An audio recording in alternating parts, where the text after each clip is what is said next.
Hello from me, Estelle, and it's good to be with you again, chatting about how we can live an outstanding life, a stellar life, after life changed and we need to rebuild and reshape our lives again after loss, and especially after loss of a spouse or a partner. Today, we're going to chat about one of my favorite topics, and that is food. So shortly after my husband passed away, our two sons also left home to start their adult lives. And I was left alone in the kitchen. One way I expressed love to my family was through preparing meals for them and baking. Baking and cooking was always easy for me, and I loved doing it for my family. And so what followed was the first alone trip to the grocery store with a very short shopping list. That was quite an interesting experience. So walking through the aisles, looking at my grocery list, I was thinking, what on earth am I doing here? I've got nobody to buy food for, to cook for, to bake for. That was quite a moment. And I wanted to just drop the basket because you don't need a trolley, when you shop for one. And the shopping cart was left at the entrance, so just a little basket. And what then gradually happened for me was that I got used to preparing meals for one, especially dinner for one. Breakfast and lunch is sort of sorted and go to work, and that's sort of easy. But coming home and then, the meal prep, dinner prep. What are we going to have for dinner?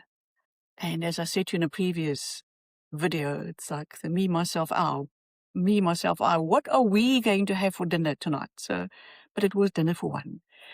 And that's how dinner for one started for me. My sons were rather concerned that I should eat healthy and nurture my body and look after myself. And I then started taking photographs and called it Dinner for One and send it to them on our family WhatsApp group. And obviously I didn't do it every night because some nights it was toast and tea for dinner. But it was a way for me in starting to find my rhythm in just preparing meals for one, especially the dinner time meal.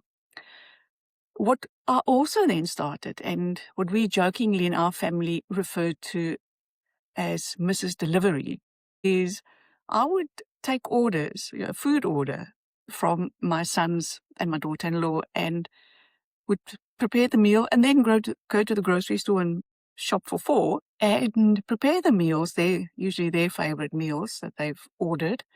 And then we would arrange a date and a time and I would deliver to them. So by doing that, I still had that experience of cooking for my family, even if it was once a month. It was something I looked forward to and I could plan, and and we still do Mrs. Delivery, and we're fortunate that we live close by and I can deliver to them. So that is how Mrs. Delivery started. I know you might not have your children close by, or your circumstances are different, but there might be a neighbor, there might be an elderly lady or gentleman either living close by or in a retirement village that you could treat with a Mrs. Delivery once a month or once a quarter, once in 6 weeks, whatever works for you. You'll find your own rhythm. It's something that I really experience, is finding your own rhythm. And we all are all different, and food has a different connotation for all of us.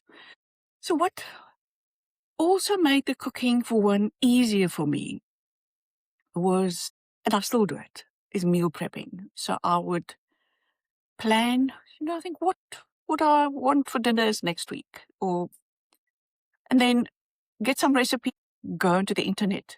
AI is our best friend nowadays with recipes and everything, So find out something nutritious and also that freezes well. And I would prepare my meals, 2 or 3 different meals, and then put it in the freezer. So I always have a go-to on those nights that I don't want to cook, and I feel you have to still eat. So I'd love for you to share your ideas, what you do to make that as part of cooking for yourself easier.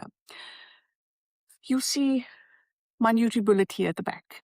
My NutriBullet has become my best friend. I love smoothies. I love juicing. Maybe I'll even take you into our kitchen in future videos and show you what I do, and we can prepare something together.